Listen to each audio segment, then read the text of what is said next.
All right, it is Friday, January 20th, 2017. This is inauguration Friday. We're about to swear in our new president, and I'll leave it at that. I might actually be in D.C. later today, this evening. We see how that plays out. So, just a few random thoughts. Keith, one-time Thurman, Danny Swift Garcia just had their press conference yesterday. And one thing I took away from it is Keith Thurman spoke. He's shooting for having 8 million viewers tune into their fight in March on, I believe it's March 4th on CBS. And I think that's very lofty. That's a very lofty goal.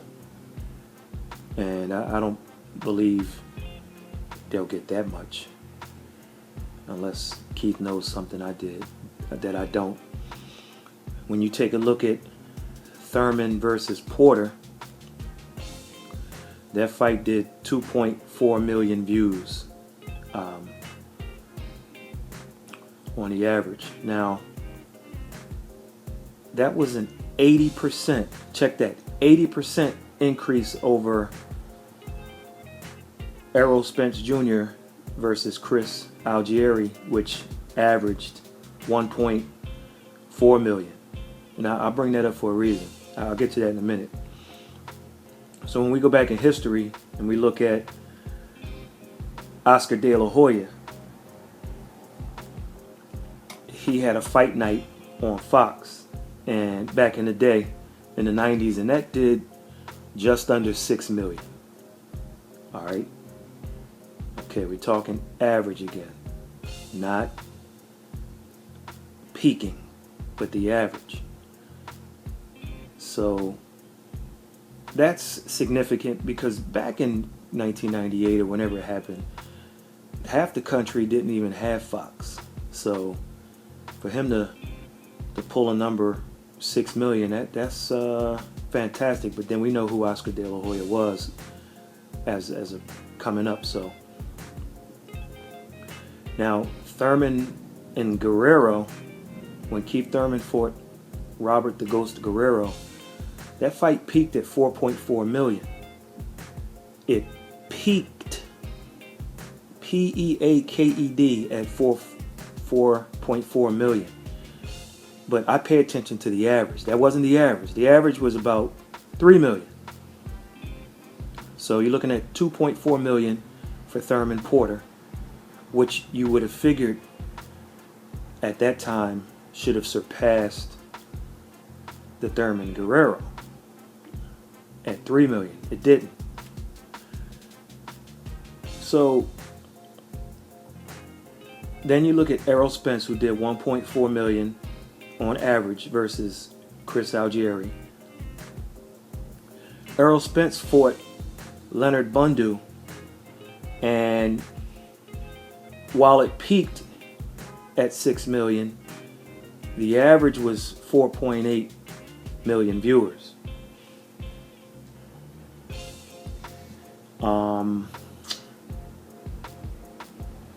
Now, if you remember the TV show The Contender that came on some years ago, the first season, the final did 8 million viewers as an average on NBC. That's incredible.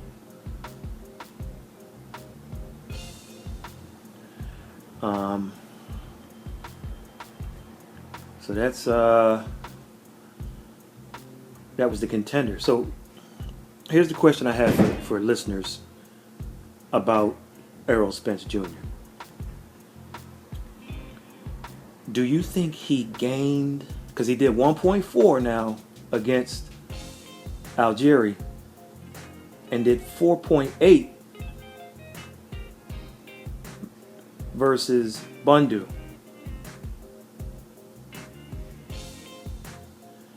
So the question is, did he gain 3 million fans after defeating Algieri? Or maybe you think Leonard Bundu brought in that many more fans than Chris Algieri did? I mean, what do you guys think? Well, I'll tell you what the answer is. The answer is no, absolutely not. The ratings for the Errol Spence fight were high for a few reasons, but one main reason. First, the fight was on NBC. And NBC, in relation to ABC and CBS, you do things in the right time. They seem to have a larger viewership. That goes back to the Seinfeld days and all that other good stuff. So, was that must-see TV? I can't remember who had that.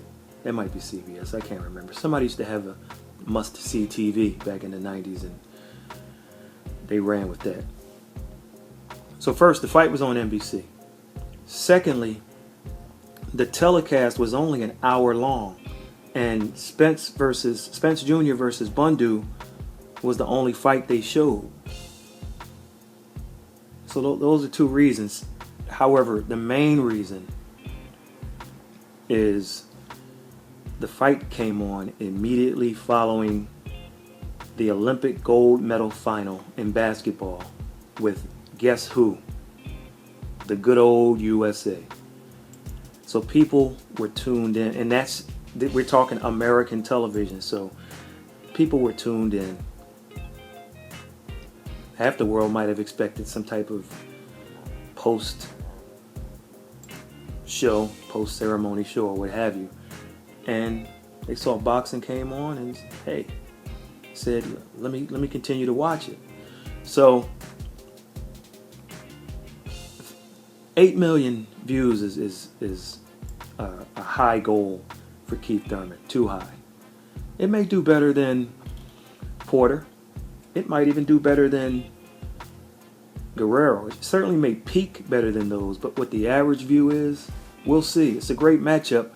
I'll tell you this though, if it does do higher, you have to look at the numbers that Danny Garcia has done, and they've been higher than Keith Thurman. He's just good for business, whether you're talking PBC or you're talking this Showtime, CBS sponsored by Showtime on behalf of PBC or whatever the heck they're calling it. And so it's a lofty goal. And Thurman, whose star you figured was going to take off some years ago, it didn't. And part of it has to do with his lack of activity. So, and 8 million, I don't believe so. And unlike Spence Jr., Thurman and Garcia won't follow a March Madness basketball game, if you want to relate it to the Olympic gold medal game. So good luck reaching that number. And if it doesn't reach that number, does it mean Spence Jr. is more must-see TV than Garcia or Thurman? Absolutely not. But it would have been nice to see, if they would have extended this a couple of weeks, it would have been nice to see how the ratings did on CBS right after a March Madness game, though. I really would have, that would have been interesting to see. Speaking of basketball, the NBA version of instant replay on three-point shots has got to be the dumbest thing I've ever seen. Last night, the Washington Wizards were playing against the New York Knickerbockers, or New York Knicks. And the Wizards were up big in the third and fourth quarter. So then the Knicks mounted a comeback, and they cut the lead to 2 with about 2 minutes or so to go. Or did they? The Knicks shot a three-pointer, and the shooter's foot was on the line. And so it was the signal was sent that they're going to review that shot. The problem with that is you keep playing. So while the Wizards are actually playing the clock, because we're down in the final couple of minutes, they're also playing the score. Basketball is situational. So it's like, okay, we're up 2, let's run this play or what have you. So the Wizards think they're up 2 when actually they're up 3. But they don't know it because the review hasn't taken place. That's a problem. But the bigger problem is when the trailing team, in this case New York, gets the ball, they're down 2 with a minute left, and they work to try to get a tying shot. But had they known they were actually down 3, they might have ran a play to take a 3-pointer to tie the game. Once again, the clock is ticking, so the Knicks are playing the clock as well as the score. So it's like, well, what are you going to do? It's only when the play was stopped after multiple possessions by each team that they changed the 3-pointer to a 2. Once again, the problem is basketball is situational, and on each trip up and down the court, the teams look at the clock, and they look at the score, and they run their offense based on what they see and not what they don't know. Anyway, back to boxing. What do you think, fans? So, talk of Erislandy Lara and Jermell Charlo heated up when Lara said he's interested in fighting a unification with Charlo. They're both belt holders, and it is Jermell Charlo, not Charlo. And if you want some video evidence of that, I'll give it to you. So each of them are title holders, and Lara's like, hey, let's do it. That's a good fight. But let me ask you this. Please leave your comments below. Jermell and his brother Jermall and Erislandy all had the same trainer at one point. And that trainer was Ronnie Shields.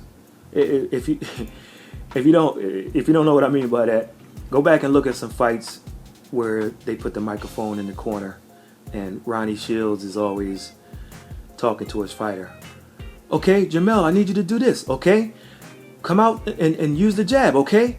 Okay. So that's what I call him. So anyway, Young Maul, or Jermall, Young Maul and Erislandy still have Shields as their trainer. But Jermell, the guy who Lara is talking about fighting in a unification, he fired Ronnie Shields a while back. So the fight with Lara and Jermell can be made since they don't share the same trainers, right? Lara seems to think so. Here's what he said. Jermell is a great kid. I've watched him grow a lot. Both of them, meaning both brothers, are like family, but this is also a business. I don't pick and choose my fights, I just fight. So would I fight him? Yes, I would. And if it presents itself, I think we have to put on the fight to see who wins. That's definitely a fight I need because I'm looking to unify all the belts. So it's business, right? So it's a good fight, right? Not so fast, my friend, except for one thing. How do you think Young Maul, Jermall, would feel about his trainer, Ronnie Shields, if Shields was training another guy to beat his brother? Now, if you go back to the fight when Jermall fought Julian Williams, you remember how Jermell was on the first row cheering his brother and how animated he was. And then if you watch the knockdown of Williams, just look at look at Jermell in the stands. You've seen the fight, so just look at just Jermell's reaction with his John Lennon sunglasses on. So you saw how animated and how much Jermell cheered his brother Jermell on in that fight. So much so that Jermell got fined for some of the actions that he did. This was after the fight in the ring. I mean, that's how vocal and how excited he was about his brother winning. And then also, you remember him jumping in the ring with the, "Where you at, Cinnamon? Where you at?" The question was for his brother, and he was like, "Who do you want to fight?" And then Jermell jumped in and said, "We want Cinnamon." And then the brother kind of mirrored his thoughts. So, once again, fans, let me ask you a question. How would you feel if your trainer was training another guy to beat up your brother? Let alone the fact that not only are these guys brothers, but they're actually twin brothers. There's just a tighter bond. I know everybody might not agree with that, but they're twins. Trust me. I'll give you a few more facts. Remember how Nonito Donaire reacted when Vic Darchinyan knocked his brother Glenn out? He knocked Glenn Donaire out. So Nonito wanted to fight Darchinyan to get his revenge for his brother. So he fought him months later, within the same calendar year. How about Vladimir Klitschko, who fought Chris Bird in 2000? A few months after Bird defeated his brother, Vitaly Klitschko, or Vitaly, depending on where you're from. You think that wasn't brotherly love that made him fight Bird right after he beat his brother? Come on, man. So it'll be interesting to see if somehow Lara is convinced behind the scenes to kind of pump the brakes on that, kind of keep his mouth shut. I don't know. What do you guys think about that? Stay tuned. So your boy, everybody's boy, right? Floyd Mayweather Jr. is going to the inauguration, and he'll be at an after party afterwards. I might actually attend that after party, and if I do, I'll try to get some video. I'm ordering a camera, a nice HD camera. I don't have it, so you might get an iPhone or an iPad version. Even if it's only a few seconds, I'm gonna try to get some action. I know some hip hop folks will be there. Fat Joe, French Montana, a bunch of NFL, NBA people, some politicians. So I'm gonna see if I can get my hands on something. What else we got? Saul Canelo ALVAREZ, Julio Cesar Chavez Jr. We know the fight was announced, but they got a big press tour coming. They investing in this, and I don't blame them. I mean, this should do good numbers. So besides a stop in Mexico, Golden Boy is looking to stretch the tour out to the promotional tour to New York, Los Angeles, Florida, Texas, Las Vegas, and then maybe even go back to Cancun, Mexico. So maybe 2 stops in Mexico. So I have some thoughts on that, and those thoughts lead me to thinking that this Golovkin thing might not happen, but I'm not gonna say anything right now. That'll be another video, because these guys have to win their fights first. Golovkin has to beat Jacobs, who I think is going to come, who's coming to party, and Alvarez needs to beat J.C. Chavez Jr. or Chavez, depending on where you're from. I see Kid Galahad is back. Kid Galahad is going to fight ex-world champion Joseph King Kong Agbeko at featherweight. And it's going to be on the Chris Eubank Jr. undercard. Now, it's Kid Galahad's fourth fight in less than a year after almost 2 years out following a doping ban. He was out 19 months. Now, in a previous video, we gave you numerous names of boxers and other athletes who had 2 and 3 year suspensions in the UK just based off of failed drug tests. Somehow Tyson Fury has and probably will escape one of those 2 or 3 year bans. We need to follow up until we get some clarity on that. Moving on. Oscar De La Hoya is back. He signed a big TV deal to have his fight shown on ESPN2 and ESPN Deportes. I mean, he's got dates April 1st, April 20th, May 5th, May 18th, June 17th, June 30th, July 7th, July 15th, August 4th, August 18th, September 15th, September 30th, October 19th, November 2nd, November 16th, November 30th, and December 14th, 2017. That's big. That's big.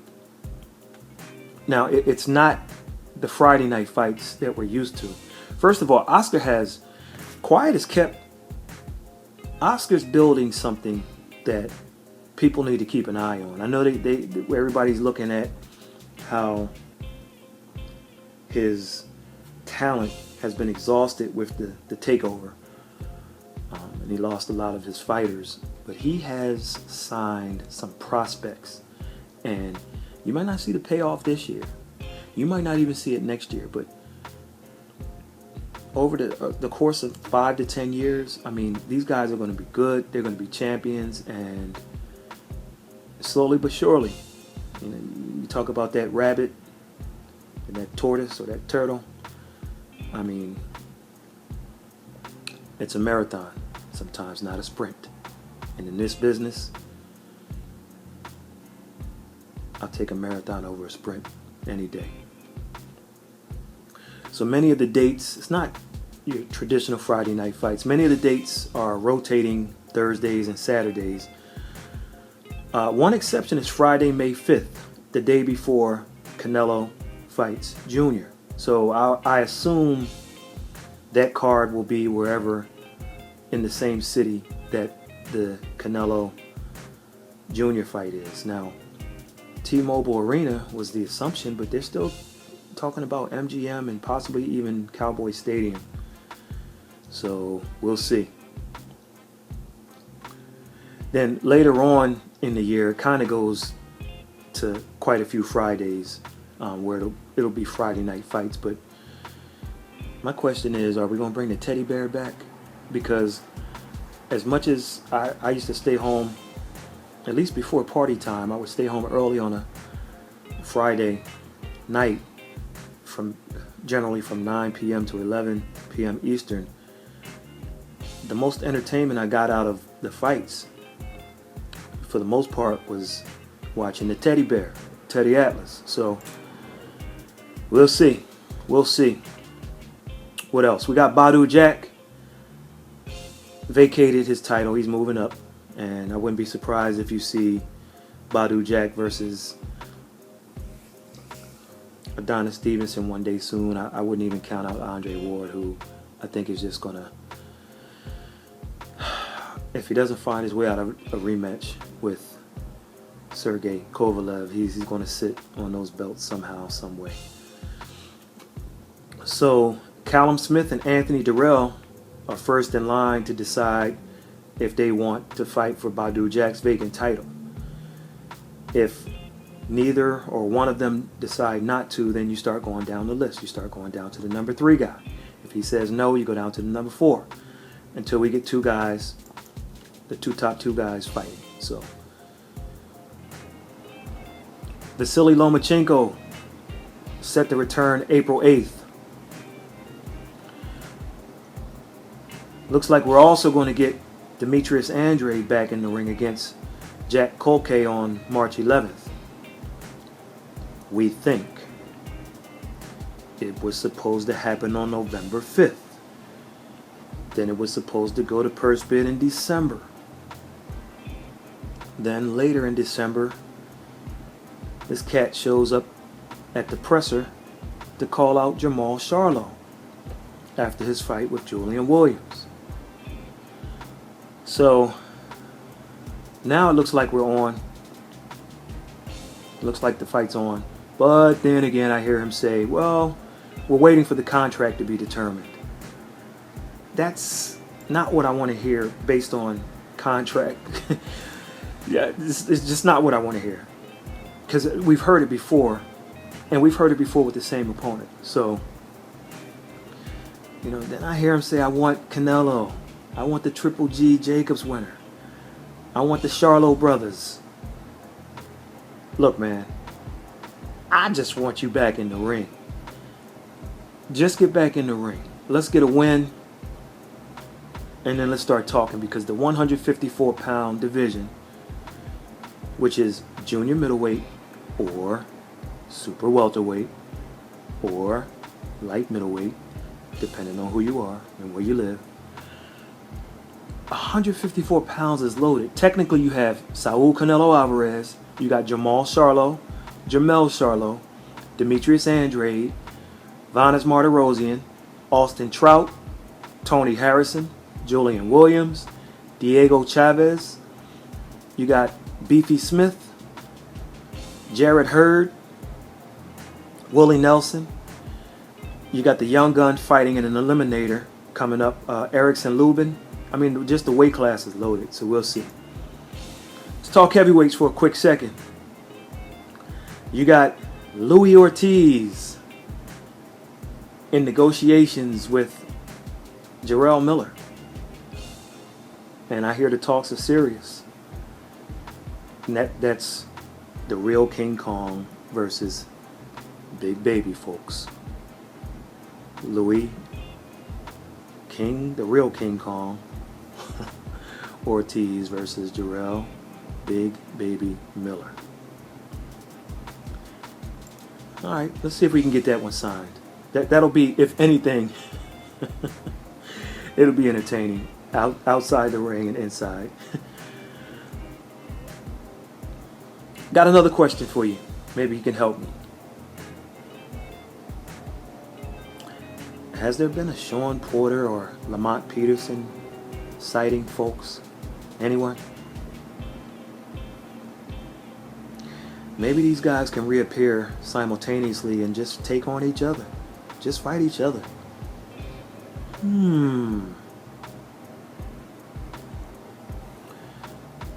Please subscribe to our YouTube channel, The Fight Journal. We'll be giving away boxing-related prizes in 2017. Check us out at thefightjournal.com and type your email address in, and you can get all of our stuff sent directly to your email. We'll catch you on the next one.